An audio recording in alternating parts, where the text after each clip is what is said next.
आज की इस वीडियो में मैं आपको बताना चाहूँगा एक प्रिंट के ऊपर जो है वो हमारे जैसे हम प्रिंट करते हैं तो प्रिंट के ऊपर जो है वो बैकग्राउंड आना शुरू हो जाती है कि जैसे ऐसे लगता है कि जैसे ड्रम की ग्राउंड होती है। और कुछ भाई जो है वो इसको ख़त्म करने के लिए क्या करते हैं कि प्रोग्राम में से सेटिंग में जाते हैं और सेटिंग में जाके चार्जर ग्रिड जो होती है उसकी वैल्यू जो है वो तेज़ कर देते हैं, जिसकी वजह से कहते हैं कि वैल्यू जो है वो चली जाती है।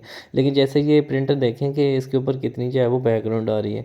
लेकिन इसको रिमूव करने के लिए आपने छोटी सी एक सेटिंग करनी है। इसमें से जाके आपने जैसे आप जब इमेज क्वालिटी वाला ऑप्शन खोलेंगे तो ये वाले ऑप्शन के आने के बाद यहाँ पे आपने इस दोनों ऑप्शनों को जो है वो ऑटो पे करके फिर जो है वो कॉपी निकालनी है। ठीक है, पहले तो आपको ये मैं एक दफ़ा चेक करवा देता हूँ कि अब इसकी बैकग्राउंड जो आ रही है वो एक दफ़ा चेक करें कि अब ये देखें कि अब इस पेज की जो है वो बैकग्राउंड नहीं आ रही। ठीक है, अब ये वाला पेज देखें और जो इसके साथ वाला जो पहला पेज है इसको ये देखें कि ये इसकी जो है वो बैकग्राउंड कितनी आ रही है। ठीक है, अभी जो है वो मैं आपको एक दफ़ा दोबारा जो है वो चेक करवाता हूँ कि एक दफ़ा आप दोबारा देखें कि जितने भी ये पेज आ रहे हैं तो इनके ऊपर अब जो है वो ग्राउंड नहीं आ रही। जो लेकिन जो पहले वाला पेज पड़ा हुआ है ये देखें कि इसके ऊपर जो है वो ग्राउंड आ रही है।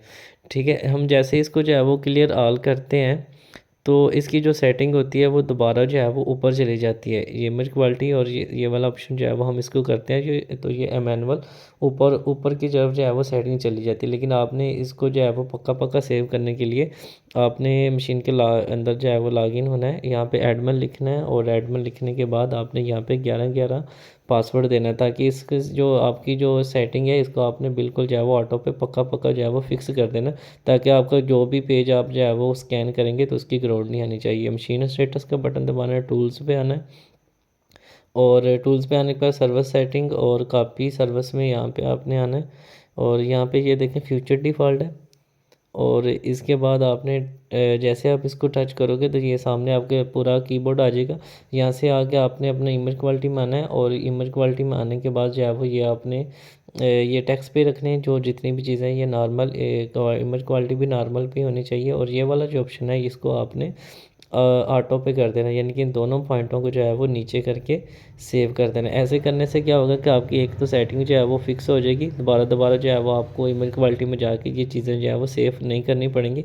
और याद रखें कि अगर आपकी मशीन का भी ये मसला आए या कभी हो या वैसे भी आप जो है वो इसको ऑटो पे ही रखें तो बेहतर होगा। ऐसे करके आपने इनको जो है वो फिक्स कर देना है, पक्की सेटिंग सेव कर देनी है ताकि आपको बार बार जो है वो करना ना पड़े। ठीक है, अब जो है वो मैं आपको पेज निकाल के दिखाता हूँ कि अब जो है वो बैकग्राउंड जो है वो बिल्कुल नहीं आ रही, बैकग्राउंड जो है वो बिल्कुल भी आपकी रिमूव हो चुकी है। ये देखें कि प्रिंट निकल है। अब आपको जो है वो सेटिंग जो है वो करनी नहीं पड़ेगी। ठीक है, अब आपकी जो जितनी भी सेटिंग है क्लियर ऑल भी करेंगे तो फिर भी जो है वही सेटिंग जो है वो जैसे कि पहले क्लियर ऑल करने से ऊपर चली जाती थी, लेकिन अब जो है वो क्लियर ऑल करने से सेटिंग जो है वो आपकी यहीं रहेगी। अब देखें कि ये क्लियर ऑल करने से बिल्कुल जो है वो सेटिंग अब सेफ़ है, अब जो है वो ऊपर नहीं जा रहे। तो ये छोटी सी एक मालूमाती वीडियोस थी तो मैंने कहा कि चलो इसकी वीडियो बना के आप सबके साथ जो है वो शेयर कर दूँ ताकि आप सबको भी पता चल जाए। तो वीडियो अगर अच्छी लगी हो प्लीज़ वीडियो को लाइक करें, मेरे चैनल पर नए हैं तो मेरे इसी चैनल को सब्सक्राइब करें और बेल आइकन को भी प्रेस करें ताकि आइंदा आने वाली ऐसी मालूमाती वीडियोज़ जो है वो आपको पहुँचती रहे। और कोशिश क्या करें कि मेरी वीडियोज़ जो है वो अपने दोस्तों के साथ भी शेयर किया करें ताकि उनको भी इन बातों को जो है वो पता चल सके, जो कि ज़ेरोक्स के यूज़र हैं, जो जिनके पास ज़ेरोक्स मशीन है उनके पास उनसे भी ये वीडियो जो है वो शेयर किया करें ताकि उनको भी जो है वो इन बातों को जो है वो पता लग सके। ठीक है, बहुत शुक्रिया, अल्लाह हाफ़िज़।